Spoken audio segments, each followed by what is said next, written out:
Bueno, ya sabemos lo que es un sistema teológico, sabemos la importancia de estudiar, investigar la Biblia y de hacer teología, porque nos encontramos muchas dificultades en la lectura del texto y tenemos que ir resolviéndola, aparte de la cantidad de información, de estímulos, de doctrinas o enseñanzas que se recibe o que recibe la gente desde las redes sociales y el Internet. Aquí tenemos el representante de un sistema teológico. Recuerden que este sistema teológico tiene una serie de líderes fundacionales o un líder que fundó ese sistema y a partir de ahí se fue consolidando el sistema con sus seguidores y demás. También han revisado las tradiciones de los padres, la patrística, y han hecho reflexión teológica. Eso está muy bien. Nosotros no estamos atacando a los sistemas teológicos del todo o sin estudio previo, porque todos los sistemas teológicos que hemos mencionado hasta ahora, y hay muchos más, todos tienen verdades, ¿no?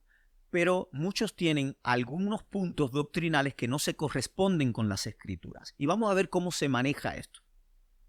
Vamos a buscar en Hechos capítulo 17.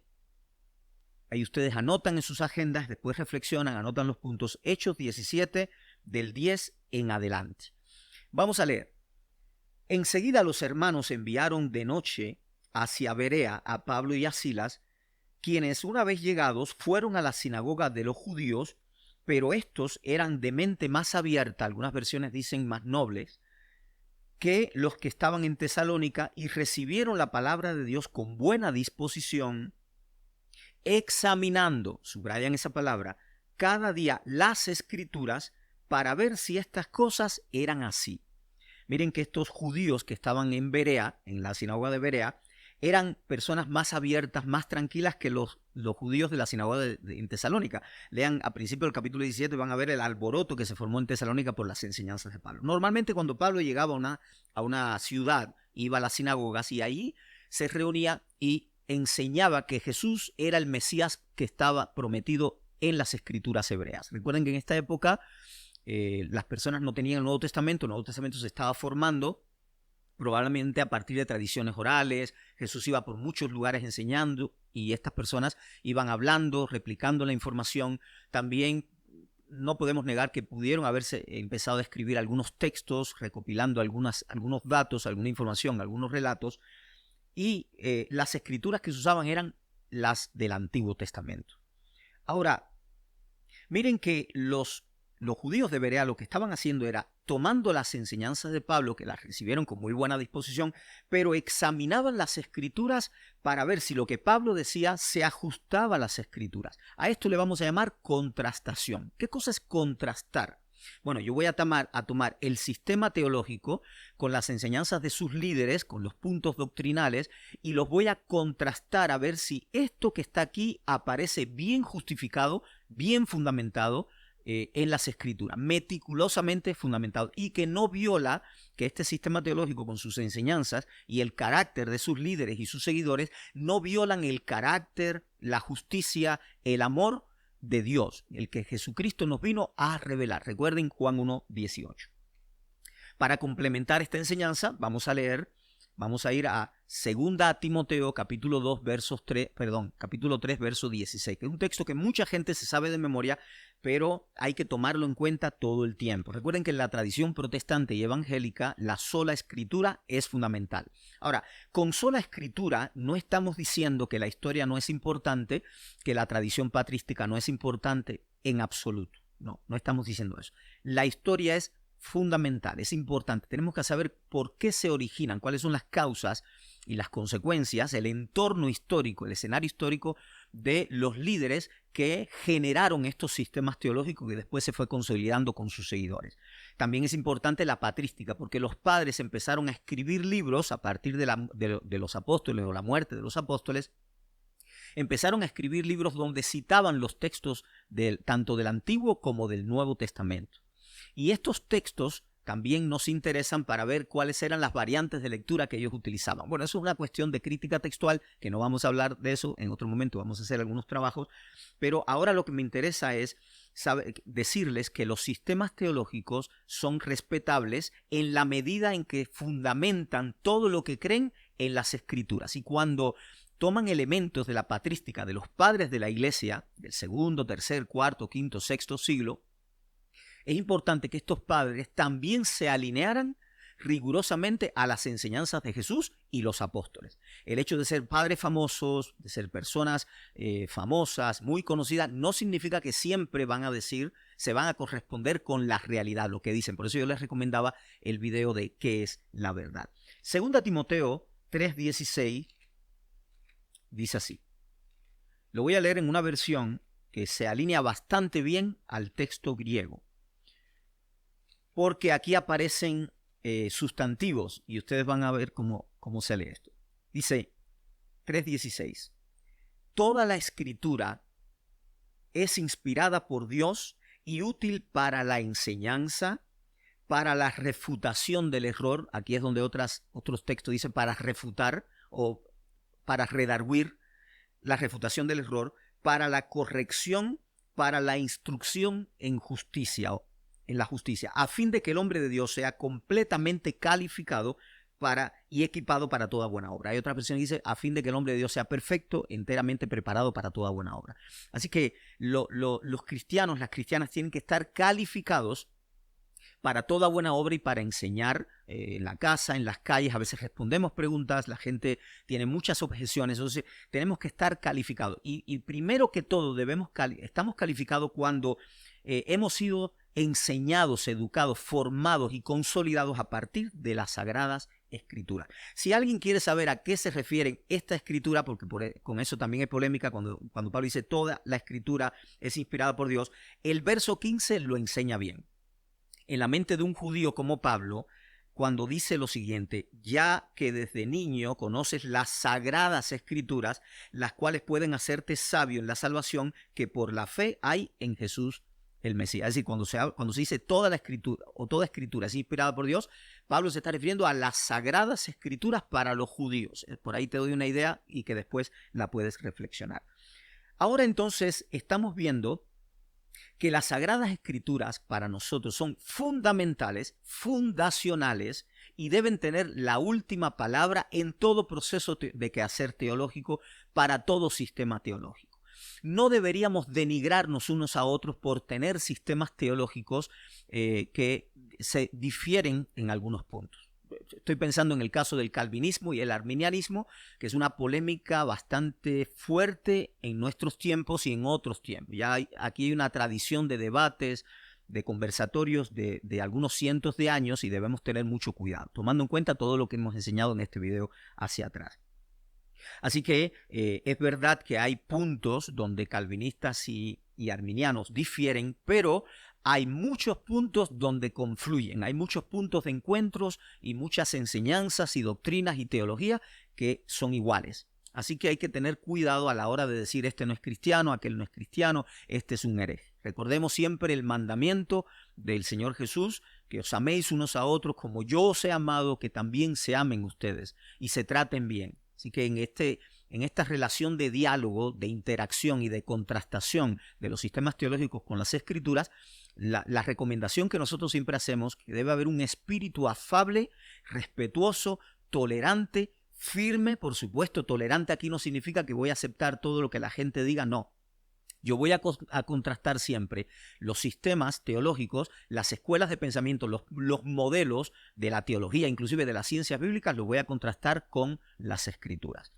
Vamos a ver si Pablo, ahora vamos a ir cerrando, ya vimos a Pablo en Berea, cómo lo trataron los bereanos, inclusive algunos de ellos se convirtieron al Evangelio, aceptaron a Jesucristo como el Mesías prometido. Pero vamos a ver ahora algo que nos enseñó Pablo que tiene que ver con la contrastación. Recuerden que ahora el término contrastación, contrastar es muy importante. Vamos a sacar a este sistema teológico de acá para que nos ayude y nos vamos a ir a Gálatas capítulo 2, primero el capítulo 1, después leemos el capítulo 2. Gálatas, carta de Pablo a los Gálatas. En el capítulo 1 hay algo interesante que él nos va a enseñar, y es que no recibió el Evangelio a través de seres humanos ni de testigos oculares. A diferencia de Pedro, de Cefas, a diferencia de Juan y los demás apóstoles, como los 12, los 72 y otros muchos que seguían a Jesucristo, que eran testigos oculares, que estaban escuchando, mirando, palpando, vivían, viajaban con Jesús y aprendían los relatos, la revelación, la historia. Eso llamamos testigos oculares, y sus testimonios son muy importantes para nosotros. Pablo no recibió el evangelio así. Pablo dice que lo recibió por revelación, por apocalipsis o apocalipsis. Pero no piensen en el libro de Apocalipsis. No sabemos bien cuál era el contenido de la revelación, del tipo de apocalipsis, de la revelación que Pablo recibía cuando estaba siendo enseñado. Voy a leer Gálatas 1:11 en adelante, dice así: porque os hago saber, hermanos, que el evangelio proclamado por mí no es según hombre. Pues yo no lo recibí ni lo aprendí de hombre, sino por revelación de Jesús el Mesías. Porque oísteis acerca de mi conducta anterior en el judaísmo, que perseguía sobremanera la iglesia de Dios y la destrozaba. Y en el judaísmo aventajaba a muchos de los contemporáneos en mi nación, siendo mucho más celoso de las tradiciones de mis antepasados.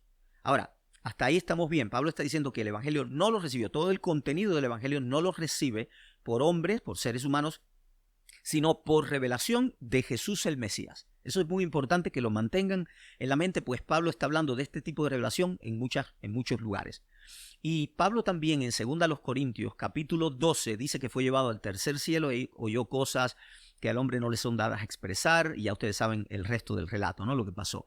Pero no sabemos el tiempo que Pablo pasó en ese estado de revelación, todo el contenido que recibió allí, y pudo haber sido uno de los momentos donde él recibió esta revelación. Muy bien. Pablo, que era un hombre temeroso de Dios, que era un hombre muy respetuoso, yo lo considero una persona muy sabia, muy inteligente y muy comprometida con Dios. Pablo quería saber si lo que él había recibido, la revelación, todo el corpus de revelación, se alineaba con rigor. A mí me encanta la palabra rigor, ya lo he explicado muchas veces, por eso lo utilizo. Se alineaba rigurosamente con lo que habían recibido los testigos oculares del Mesías. Pedro, Pablo, Santiago también, porque recuerden que Santiago el Justo, o Jacobo el Justo, era uno de los hermanos de Jesús, o medio hermanos de Jesús. Entonces, si lo que él había recibido, él se alineaba, se ajustaba con rigor a lo que habían recibido ellos mientras Jesús caminó con ellos en su ministerio público. ¿Qué hizo Pablo entonces? Lo vamos a ver a partir del verso 15.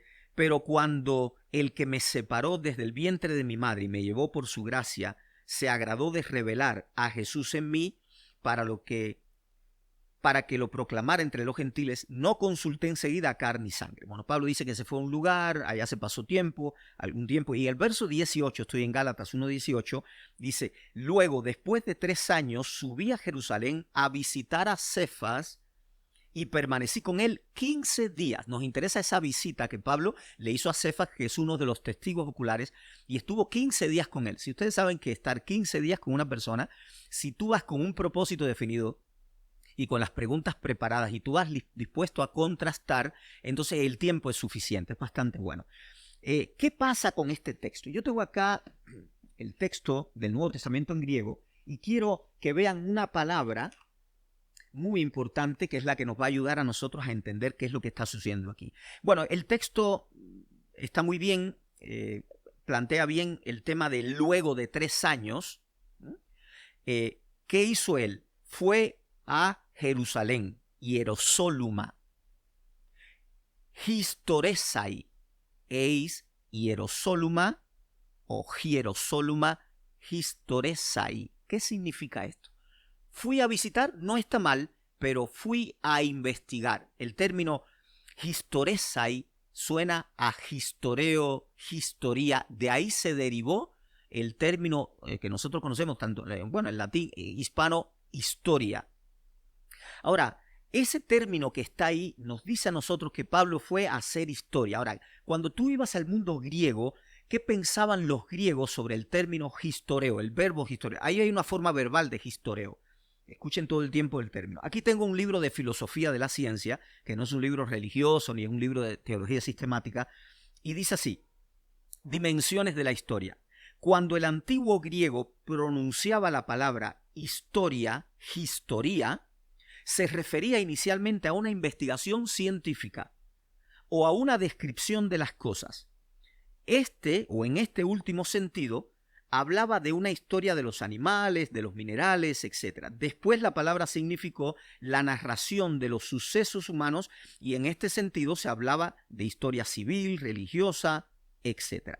Entonces, según este libro de filosofía de la historia, cuando un griego usaba el término historia, que es un sustantivo, o historeo, que es un verbo, estaba hablando de una investigación, de una averiguación, de un preguntar, hacer preguntas y preguntas y preguntas, posiblemente un tipo de investigación al estilo del prólogo del libro de Lucas, donde ya Lucas sabía que había personas que habían puesto en orden muchas cosas que Jesús había hecho y dicho, pero Lucas también arremetió y empezó una investigación, probablemente con entrevistas, con interacción, haciendo preguntas, parecido a lo que está haciendo Pablo con Cefas. Así que Pablo se pasó 15 días haciendo investigación. Yo le llamaría también contrastación. Pablo está contrastando lo que experimentaron, vieron, oyeron los testigos oculares del Mesías con lo que él recibió con una revelación. ¿Ven la importancia de la contrastación? Es para ver si estoy bien, si ando bien. Entonces hay que ser sinceros, afables y demás. Cuando buscamos el término historeo, historia, en este diccionario de griego ático, que también tiene un contenido significativo de griego koiné, nos dice lo siguiente: historeo, que es el verbo que Pablo usa ahí, que es la forma verbal. Historeo, saber, conocer, averiguar, informarse de, preguntar por, interrogar a alguien, visitar, explorar un país, referir, contar. ¿Ven? El término tiene más contenido de investigación, entrevista, averiguación, hacer preguntas que una simple visita. Así que ya tenemos las evidencias con diccionarios, con filosofía de la historia. ¿Y qué hizo Pablo para ir cerrando? Porque yo una vez que doy esta enseñanza después, que lo hacemos para que todo el mundo aprenda, los que menos saben, los que más saben, lo vamos a seguir usando después. Ahora, dice el verso 19 que y no vi a ningún otro de los apóstoles sino a Jacobo el hermano del Señor. Parece ser que Pablo no solo pasó tiempo con Pedro, que yo creo que sí, los 15 días, pero también se encontró con Jacobo el hermano del Señor. Recuerden que si es el hermano del Señor, como dice el texto y lo creemos así, entonces este estuvo desde la niñez con Jesús.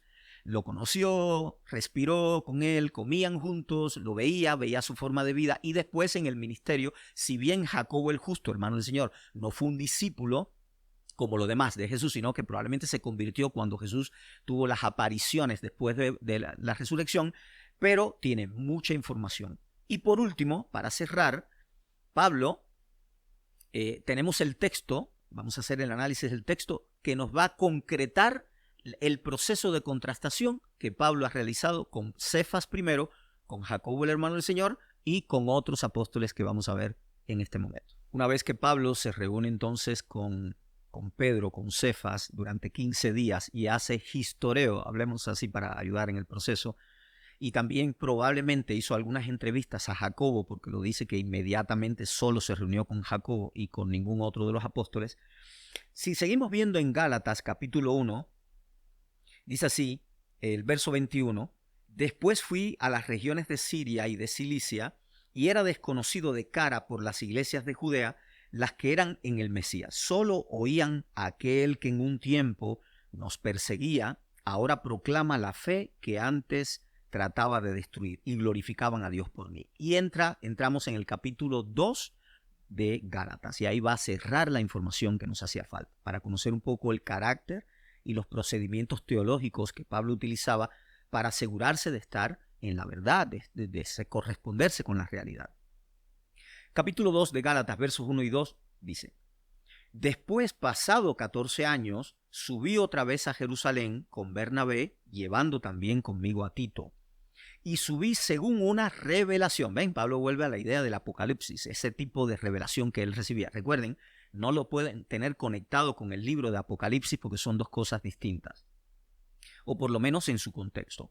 Según una revelación, y les expuse el evangelio que proclamo entre los gentiles, pero lo hice en privado a los de reputación, es decir, a los más famosos entre esos discípulos de Jesús, para cerciorarme de que no corría o había corrido en vano. Miren el otro procedimiento que hizo Pablo. Después de varios años, más de una década, Pablo vuelve a subir a Jerusalén y se vuelve a reunir con los que eran de reputación. Aquí podemos, por el contexto del capítulo 2 y del capítulo 1, sabemos que son los más importantes. Probablemente Pedro o Cefas, Juan, el discípulo, y Jacobo, el hermano del Señor. Se reunió con ellos, pero lo hizo en privado. Pablo vuelve a hacer una contrastación. Ya lo había hecho con Pedro, ya lo había hecho con Jacobo, ahora quería expandir. Por eso había aclarado en el verso 1:19, que no se reunió con los demás apóstoles. Bueno, probablemente ahora se reunió con Pedro, con Jacobo, con Juan y con algunos otros apóstoles, porque esos eran los de reputación. ¿Qué fue lo que hizo Pablo?